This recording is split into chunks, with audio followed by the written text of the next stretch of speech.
Welcome to ChristiTutionalist Politics podcast, aka CTP, in association with thelibertybeacon.com. And I am your host, Joseph M. Leonard, and that's Lenard. CTP is your no muss, no fuss, just me, you, and occasional guest type podcast. I really appreciate you tuning in. As Graham Norton would say, let's get on with the show. Hello, everyone. Welcome to the show.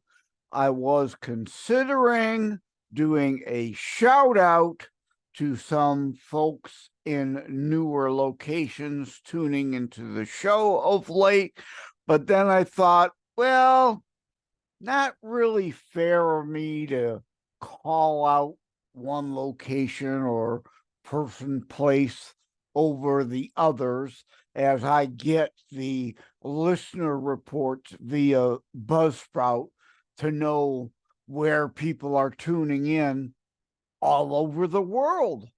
So I will, though, give a special shout out to thank those of you in Europe, even Asia, Australia, even the African and South American continents.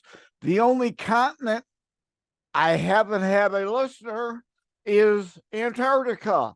So we're shooting for that. Hey, McMurdo base down there in Antarctica, we need you tuning in to ChristiTutionalist Politics. Also, of course, Santa or the elves up at the North Pole have yet to tune in. So another goal we're aiming for here on the show.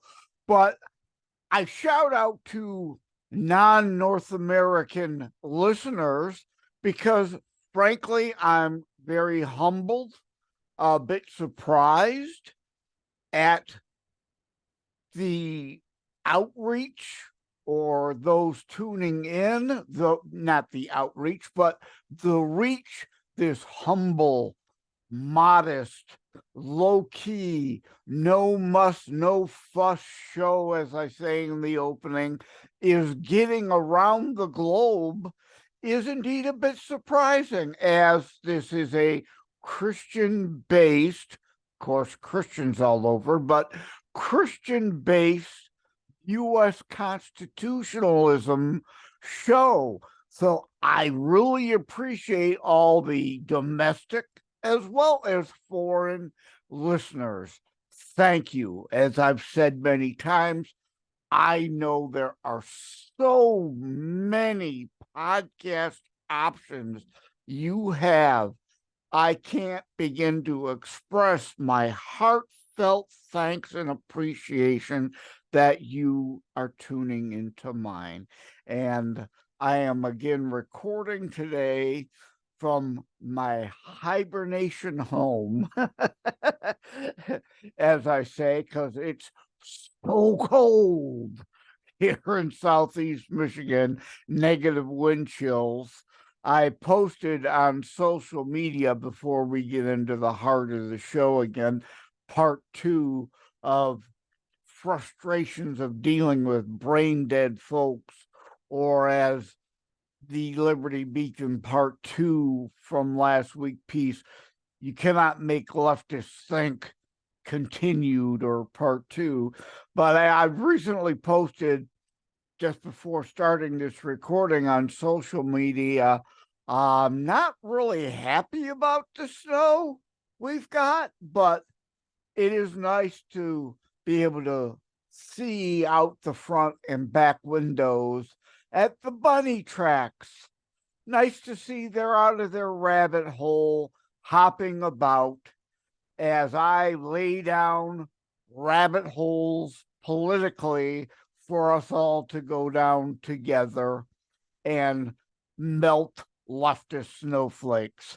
So I wanted to throw that metaphorical, analogical kind of social media post, pun and play, that I threw out there today.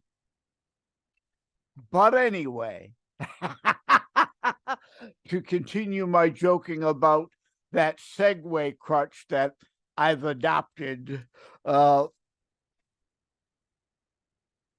late, to the content, the main content of the show, and a continued adaptation of my Red State / Town Hall piece titled Dealing with Our Frustration with the Politically Brain Dead from August 22 of 2009, and continuation from last 2 weeks of TLB, thelibertybeacon.com pieces. Here again, another week, and I can't get my words out correctly. Stumbling, mumbling, fumbling again. You'd think I'd get better at this by now, but it is what it is, and I'm leaving it all there raw and bare. Part of the honest delivery between me and you. As I concluded last week saying I could go on and on, but folks either get it or don't, but yet I'm doing a part 2 and indeed going to go on and on more about the subject. Having said that, we will continue going on and on this week, as it is up to us that get it to get through somehow to those who don't. Access to information, truth, best persuasive arguments. Again, throwing back to 2 weeks ago, red pill strategy. Smart, strategic, chess moves, not random checker moves or, throwing darts at the wall, hoping we hit a target somewhere, maybe a bullseye on occasion. We don't lead with the king. And again, I know that's not a great metaphor, or as I like to joke, I'm far too clever an author and writer to use metaphors. I use meta-sixes. But can't pass on the lame pun. But you don't lead with the king. You lead with the pawns. You build up. You move on to bolder moves, more strategic moves. You start off slow and steady and build, but yet some don't get that. They want to lead with the king, so to speak. Again, bad analogy. I get it. That's not how chess works, but I think most get and understand that analogy.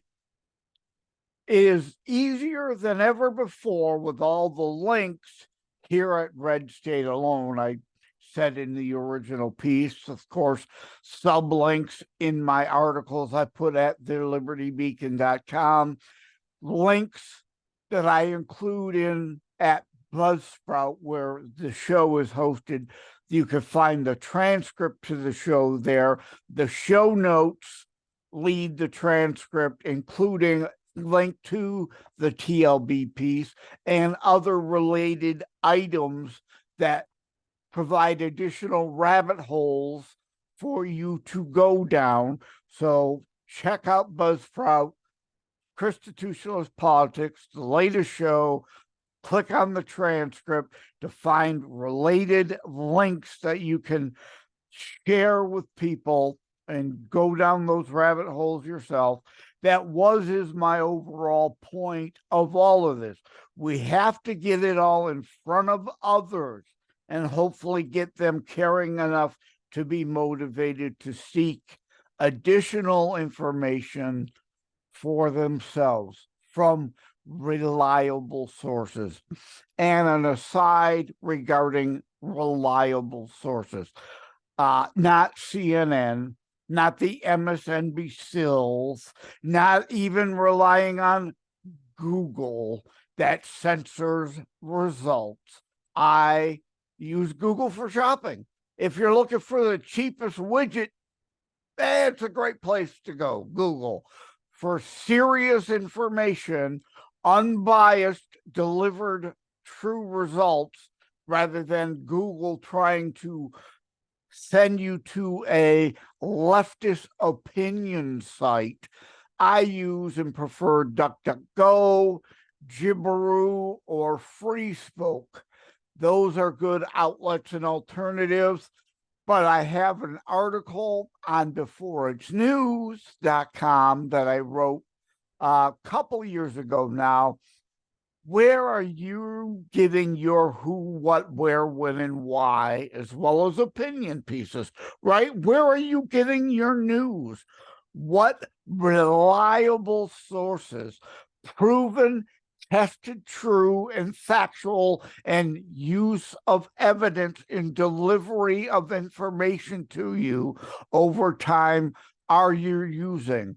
Because the left, of course, will, as part of another article, the leftist 7Ds try to dismiss and distort or distract you from, to try to discredit certain sources like beforeitsnews.com. It's not the site, it's the who you're reading on the site that matters. Beforeitsnews.com, and yes, I'm even going to call out thelibertybeacon.com where I write. It's not the site, but the who you're reading there. There are some great source of information providers, and there are some really out there in the weeds, kind of crazy kooks. To go back to the red pill strategy, they want to go deep into the weeds and the most obscure stuff that people are just going to roll their eyes at. So it's not the where, it's the whom and what source, subsource within the site. Even CNN can have an occasional piece from somebody putting forth good information, but I certainly don't go to CNN.com ever looking for good information. So that is important to remember in all this about reaching out to people and trying to get people away from their emotional, hysteric, snowflake, wokeism, knee-jerk reaction to want to maintain their delusional bubbles, getting them solid information that's presented in a way like why I praise the Gutfeld show a lot. I've been saying for decades, we've got to compete in that arena of humor better, because humor can get past people's defenses at times, whereas you attempting to make a serious point will just be met with them putting their fingers in their ear and going, la, la, la, la, la, right? Hear no, see no, speak no evil. It doesn't do any good. Humor, comedy, one-line jabs, as I go into in part 2 of the article, can get through to people and plant a seed in their lame brain that might get watered and grow into something to actually get them to eat that food for thought and begin their red pill process. But I'm from a deep blue ultra left district, so everybody's situation and place is different.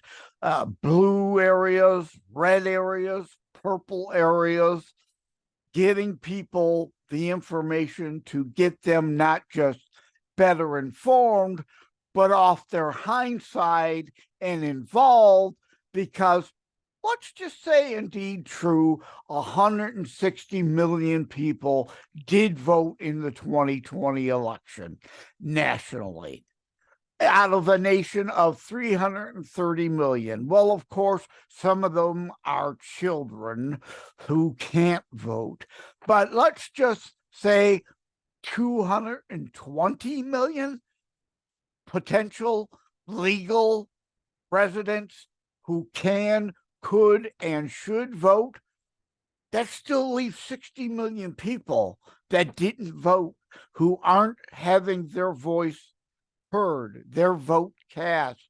And if a majority of them are indeed part of what had been called in the past the silent majority, actual conservatives, Christians who have this dumb notion that you don't get involved in the worldly politics, I urge you to read not just my books, of course, but my friend Neil Mammon's book, Jesus is Involved in Politics. Why aren't you? Why isn't your church? Who in part is a mentor and not motivation, but inspiration is the word I'm looking for the creation of ChristiTutionalist Politics, to bring the whole Bible in context, that Romans, a whole book on being a good citizen, which means being involved. You shall be known by your fruits. How many times have I repeated that? Not your empty hot air online virtue signaling, whining, moaning, and complaining. You have to at least vote or shut up. You're not involved. You're not doing. You've got no, well, you do have a right to complain, your free speech right, but why should anybody take you seriously? You should be dismissed because you're not involved. You're just hot air. You're all hat, no cattle. But if 40 of those 60 million were actual Christitutionalists and voting, there would be a whole lot better people in Congress right now. They wouldn't even be able to cheat enough to defeat us. So get off your butt is part of the message of the show. You yourself need to be involved in getting others. But as I've already said, I, being in this ultra-left district, felt this frustration my entire life about trying to make leftists think rather than just their emotional knee-jerk reactions to everything.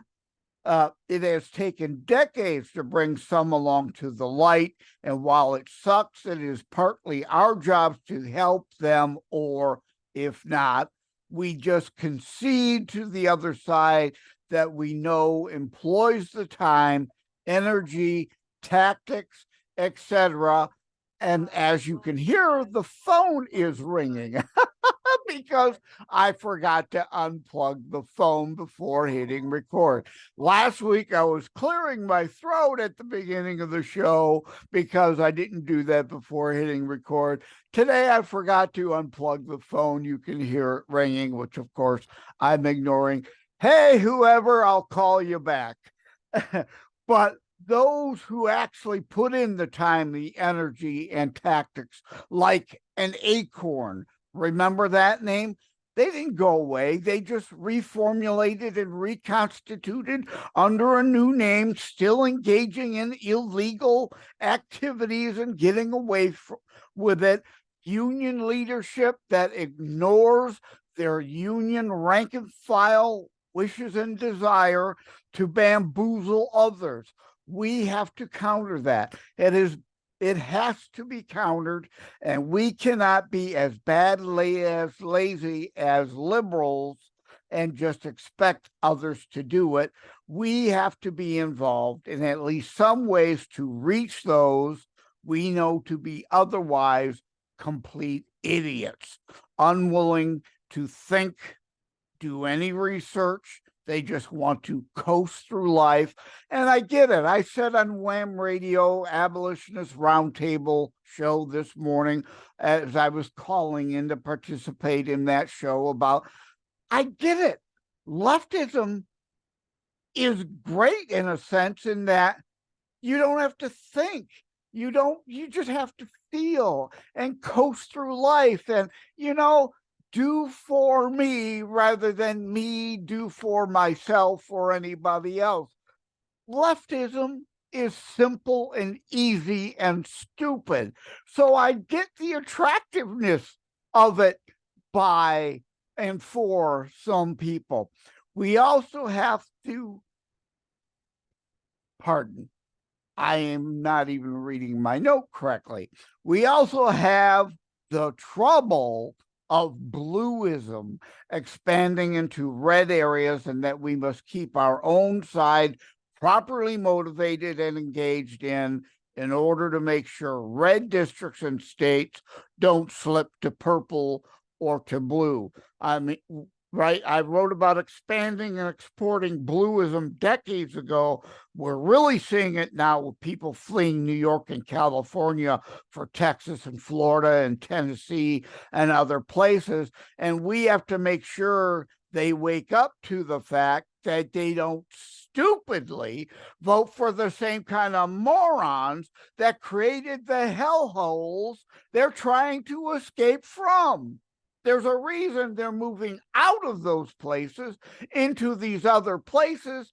Hey, morons, don't turn your new residents into the same shithole as your previous residents because you vote for the same kind of idiots destroying America. I'm going to wrap it up here. Of course, please see more content available in You Cannot Make Leftists Think Continued Part 2, piece on thelibertybeacon.com. I have the Dennis Prager Liberalism versus Leftism. That again, I apologize. I make mistakes. I too have been saying liberal forever and ever, when really there's a difference between classical liberals like a Brandon Strzok and a Candace Owens that are still reachable. We can get them to think and to red pill versus the leftist ideological snowflake woke-tard just looking to coast and remain in their delusional bubble. So that liberalism versus leftism, Dennis Prager is embedded in the TLB piece, as well as I will try to embed the video sneak peek behind the scenes version of last week's and this week's show, so you could see the video version of that through the TLB correlating piece to this show there. Thank you all. Take care. I hope you're not buried under snow and dealing with negative wind chill temperatures where you are. Till next week, Joseph M. Leonard signing off. This is a second segment of the show, and yes, there will be a third segment, which will be listener feedback for February of 2024 about the Red Pill Strategy Show. So please stay tuned for that. For those of you who can see on at Leonard Detroit, YouTube or Rumble or potentially Brighteon or BitChute, you can see I'm wearing Messianic Jew Rabbi Kurt Schneider's The Movement Has Begun, Taking the Rainbow Back.com shirt. I just wanted to give a shout out to him about, yes, the Taking the Rainbow Back.com movement, about taking God's full 7-color rainbow back from the 6-color rainbow alphabet mafia crew that has co-opted it over the years. But this segment here is just going to be brief about impeachment. If you've been following me for a while on the Liberty Beacon and before it's news.com before that, and even Red State Town Hall before that, and way back before that, when the internet first began, I had my own website, Super Simple Computer Enterprises, that I had web articles. But going back to before it's news and the libertybeacon.com, I'd written pieces about time for new GOP leadership, and also on my YouTube channel, there's an older Impeach Biden piece before we took control of the House. Impeaching Biden then was a unicorn fart delusion dream. We didn't control the House, and there were going to be no articles of impeachment entertained. Now that we do, we've gone that route, and of course, it's gone nowhere. As I said, it would. The media just declares it as a tit for tat and dismisses the legitimate charges against Biden that he could and should be impeached over after all the BS charges they tried to impeach Trump under. I've said all along, and the point of this brief segment is that we need new leadership that is imaginative, creative, and we should have been impeaching Mayorkas, Buttigieg, Granholm, and others in the cabinet before Biden to show that this isn't the same old political tit for tat and, well, they did it, so we're going to do it. No, bring up Mayorkas, Buttigieg, Granholm on, especially Mayorkas, dereliction of duty. They have taken an oath of office to uphold the laws and the wide open borders. They are ignoring every single immigration law on the book, violating their oath of office, and he should be brought up on impeachment charges for dereliction of duty. And lo and behold, finally, somebody's been listening. The U.S. House under Mike Johnson, who I supported. Getting rid of McCarthy was a good thing, a needed move. Mike Johnson hasn't been perfect. Nobody's perfect. How many times do we go over that? Know what I'm saying? But Mike Johnson's been better, still nowhere near good enough of what we need in the speaker. But as of now, we're talking, they have a 2-seat majority in the House because of the Santos fiasco, which was also a whole other discussion. You've got Jamal Bowman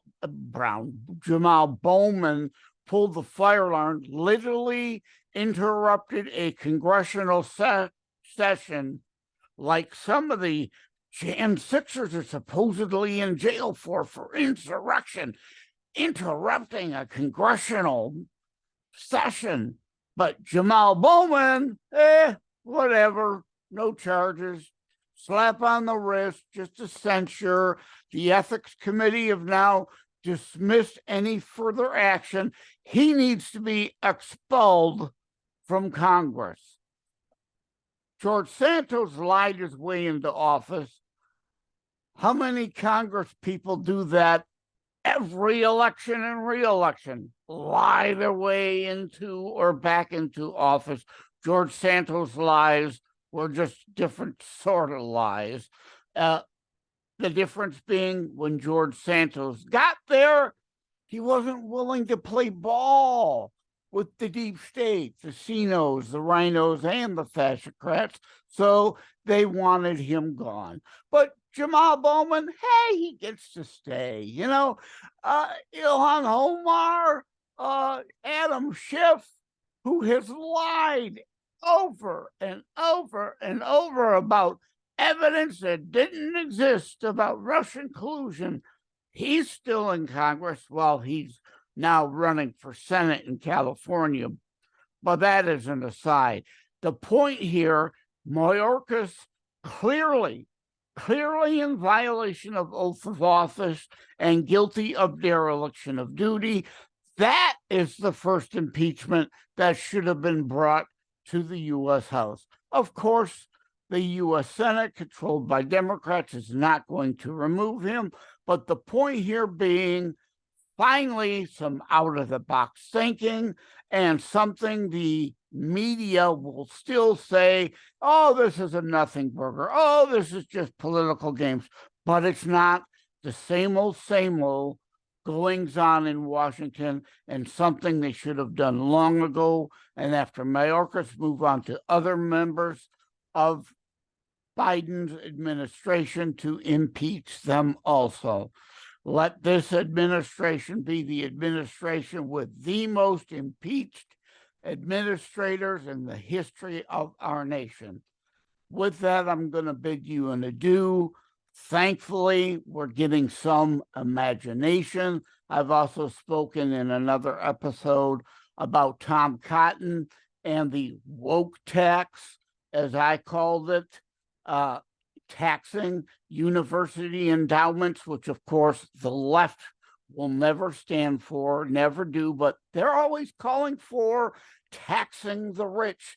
Well, these multi-billion-dollar endowment universities that keep raising tuition, despite the fact that with their endowments, they could cover the cost of each new college enrollee for the next dozen, 2 dozen, 3 dozen years. So why not? I'm against taxes, but this is one I'd support because, of course, it'll never pass the filibuster in the Senate. The Democrats, for all their talk about a wealth tax, would never impose a wealth tax on their leftist universities.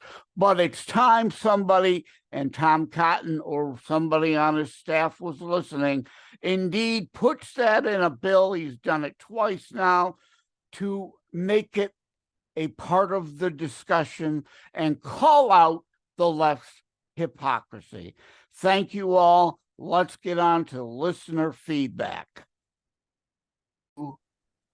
Hello, everybody. Welcome to another, I dare say, still experimental phase of what I'm calling listener feedback. And you can see joining me again is Peter Serafine, although it's spelled Serefine, if you care to DuckDuckGo, Jibberoo, or FreeSpoke him, author of Trust Shattered. If you see this on video, you can see the book cover behind him there.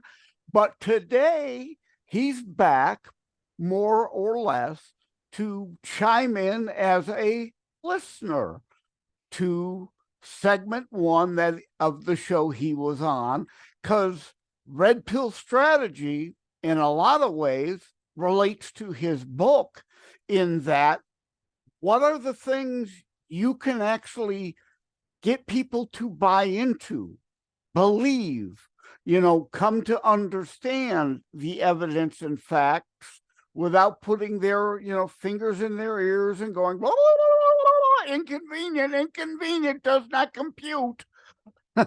So welcome to the show, Peter. How are you? Uh-oh. I think we may have to start over. Barry's back. He froze for a second. Welcome to the show, Peter. Sorry about that. Technical difficulties. Yeah.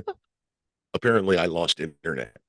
I don't know how that happens because I have a hard landline run to my computer, but we'll say it's CIA. They don't want us having this conversation. Yeah, the NSA. Exactly. I often joke about that. I have a hard RJ45 Cat 7 line, goes to my Wi-Fi modem router also. So in case of Wi-Fi issues, there's a direct line to try to avoid that.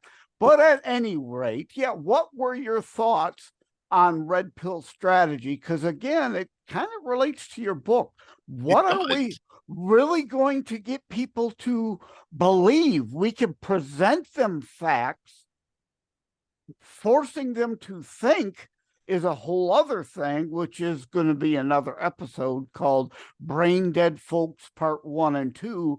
And then jokingly put in parentheses, yes, that's a bit of a harsh title, LOL.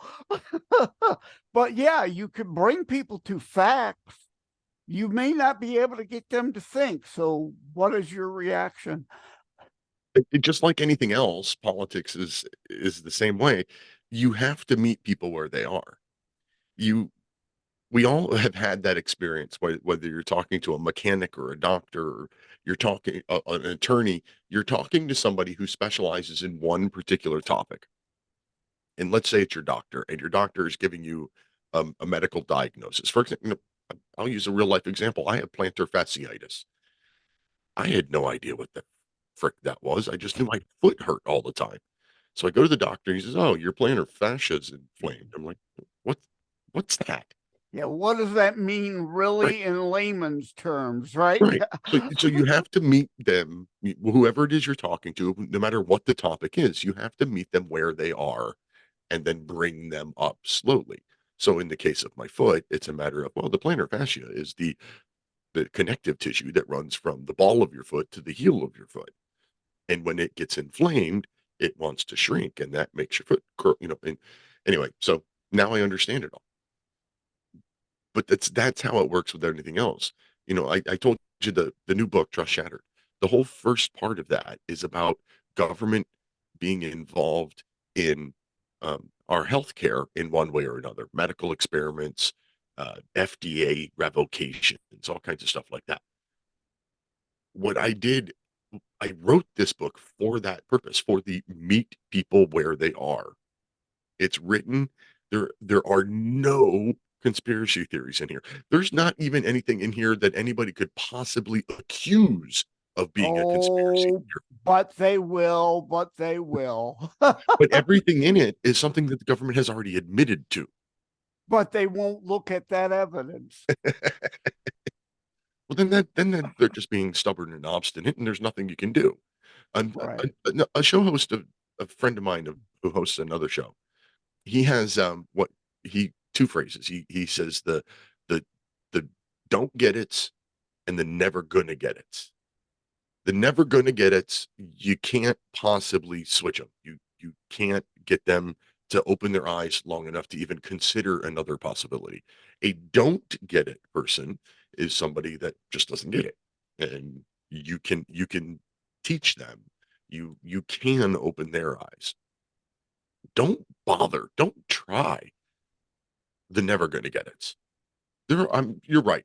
There are some people that would pick up my book and read it and go, "Well, this is just right-wing small government talking BS." Even though, like I said, there's nothing in there that's conspiracy. The entire book is, things that are easily proven, the things that the government has admitted to, and I did that on purpose. So the point is, you read the stories of part one, and you go, okay, the Tuskegee medical experiments, the San Francisco biological tests, the Operation Sea Spray, MK Ultra, Project Sunshine, FDA revocations. You read all of this stuff, and then you kind of wrap it up in the conclusion chapter of that first part, and it's like, do we really want the government that has this track record involved in our healthcare at all? Exactly. And that is not to get into the current experimental that even the father of the mRNA concept said was not ready for prime time. Right? He said it. You could see that on video. And things are now coming out from the CDC about, indeed, the heart issue side effects. And indeed, they were approved for emergency Mhm. use, not properly tested. That's avoiding all of that because over time, more and more will come out, but many are still going to be labeling all that as conspiracy lunacy. Now, see, I did touch on that in the book, but again, in the idea of trying to avoid the conspiracy lunacy label, I talked about it in that, okay, so here's this vaccine that came about in 6 months. Now let's look back at the previous chapters of this book and see the 100 years of history. Context. Why would you have to at least acknowledge that people have a reasonable reason for being skeptical. Mhm. That's basically what I did in that realm. I agree. they changed the definition of the word vaccine on the CDC website. They used an emergency use authorization, which by definition means it's an experimental drug. And oh, by the way, that means Nuremberg Code applies. So informed consent. And Oh boy, now, oh yeah, whoa, hold on, way into the weeds there. Oh, I'm sure we've lost anyone who would be considered remotely middle or left is like, woo, tuning out, tuning out. right, see, and that's why you don't jump in with that. Exactly. My whole point of red pill strategy. You don't lead in chess terms. Bad analogy, bad metaphor. You can't lead with your king, but you don't lead in chess with your king. You lead with pawns. You work your way up, build your way to a broader, grander strategy. Yep, exactly. And that's again, that's kind of what I try to do with all of my writing, both on Substack and in my books, is I try to lay out the reasons that I think the way I think, and put it in terms that anybody can understand. I mean, I'm high school educated. I never went to college, so I don't write academic think pieces, whether they're the articles on Substack or my books. None of them are hugely academic pieces.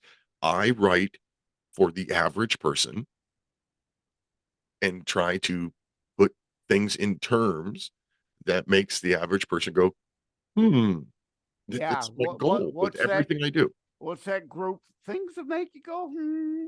Right, that song. Yeah, Right. But again, there's your problem, Peter. You're thinking. You're expecting people to use logic and reason.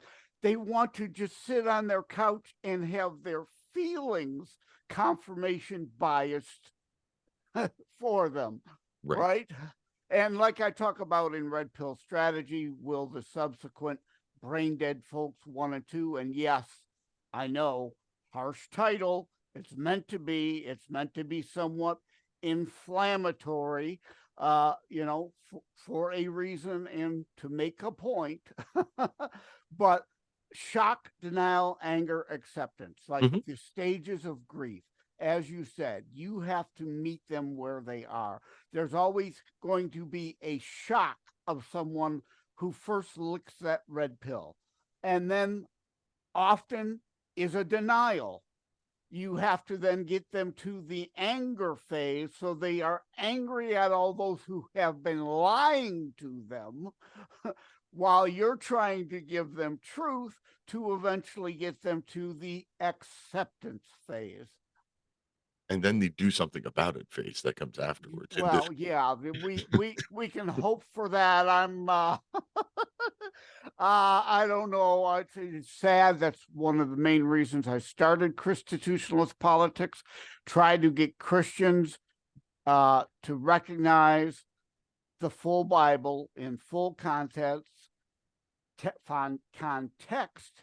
I'm having tongue tie like we did the last time we spoke in full context. As a friend of mine, Neil Mammon, has a book, Jesus is Involved in Politics.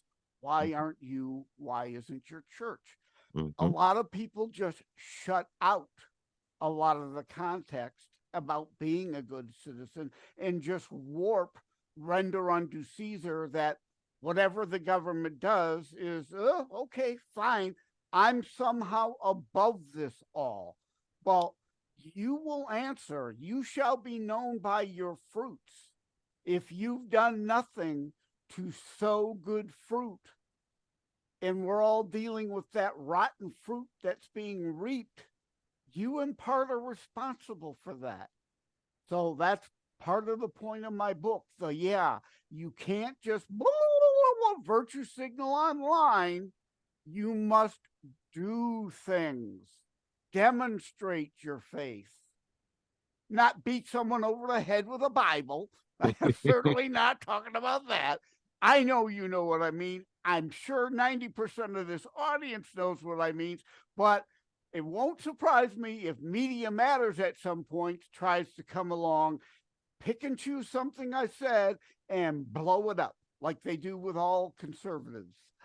But even in spreading your faith, you have to meet the person that you're speaking to on their terms. If you're, on a pilgrimage and you're in some pardon me, some, backwoods third world country who's never heard of Christ or Christians, you can't jump right in and explain the Trinity. You you've got to start with the basics. Yeah, You have yeah, to meet people where they are. I believe in your last episode you talked about with children, you can't hand them a copy of War and Peace or Hugo's Les Miserables. You have to start with, Dr. Seuss and fairy tales. yep. And then And Robin Hood, mm, which is again yet something else, the left twists. They stole from the sheriff who mm, was acting on behalf of the king, quote, the state, in confiscating from the poor to give to the state, not just any random rich people, mhm, the state, take from the state to give back from those it was stolen in the form of taxation. And no one I know believes in no taxation whatsoever, that something to that would be some great, degree has to fund some parts of the government. Like right? I'm on about a flat tax. I, I think flat tax, no deductions. If 10% is good enough for God, it should be good enough for our government. No deductions. Those who rent shouldn't be subsidizing someone like me who owns a home. I don't have a mortgage currently on it, but if I did, renters shouldn't be subsidizing my mortgage. I don't have children. I thought I would. I planned on it. It just never happened. But me, childless, should not be redistributed to aid and abet those with children. Right? What we earn a small percent to fund all the aspects of government, because I don't care how poor you are. Actually, a lot of cases, the poorer you are, the more you get out of the government. Mhm. So why should they pay zero towards things that benefit them? I've written about taxes many times, both in books and in articles, and I believe the flat tax is an improvement. But I've recently come to the conclusion. Well, first off, I think there should only be one form of tax, whether it's an income tax, a sales tax, a property tax. I don't care. Pick one, and that's the only one you get. You get what you get, and you divvy it up between county, state, local, federal. Or do you get like they have in Canada, which is why I am against, where I know you're about to go, the value added tax, the fair tax, unless unless it's part of a repeal and replace of the 16th Amendment.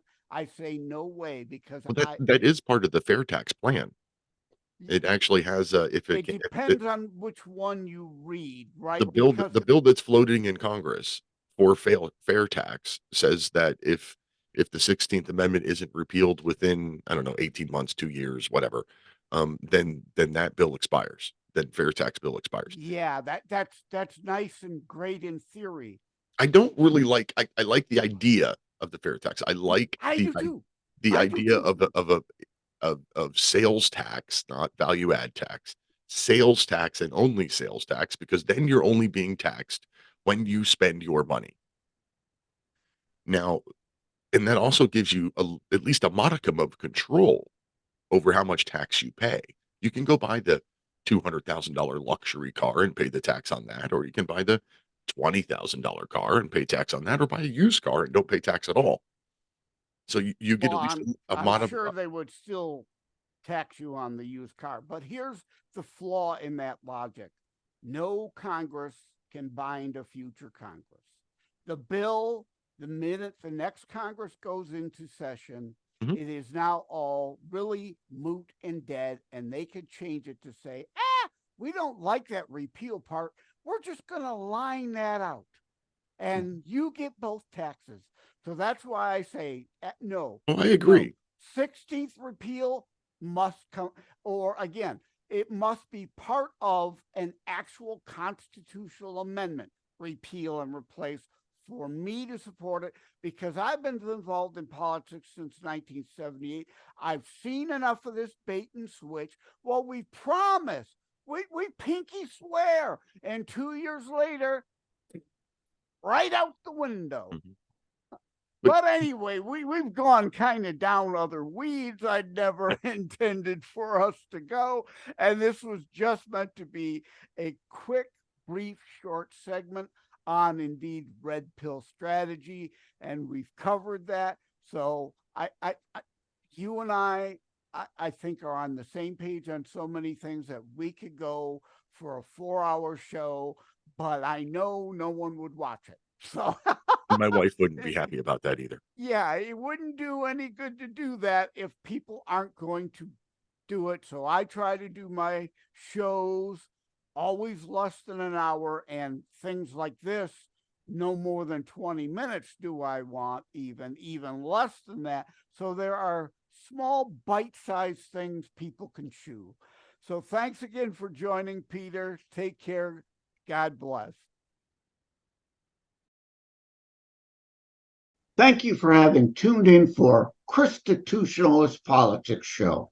If you haven't already, please check out my primary internationally available book, Terror Strikes, coming soon to a city near you. Available anywhere books are sold. If you have locally run bookstores still near you, they can order it for you, or autographed copies are available online direct from me via terrorstrikes.info/shop. Be sure to check out more about today's discussion at thelibertybeacon.com, where my articles drop every Saturday. And let me remind, over time, the fancy high production items will come.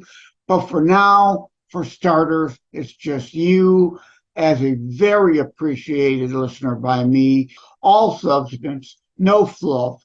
No fancy high production intro or inserts, at least yet, just straight to key discussion points. A show that looks at a variety of topics, mostly politics, through a Christian U.S. constitutionalist lens. So again, thank you from the bottom of my heart. Take care. God bless. Like and subscribe to ChristiTutionalist Politics podcast, and share episodes. We need your help to grow the show.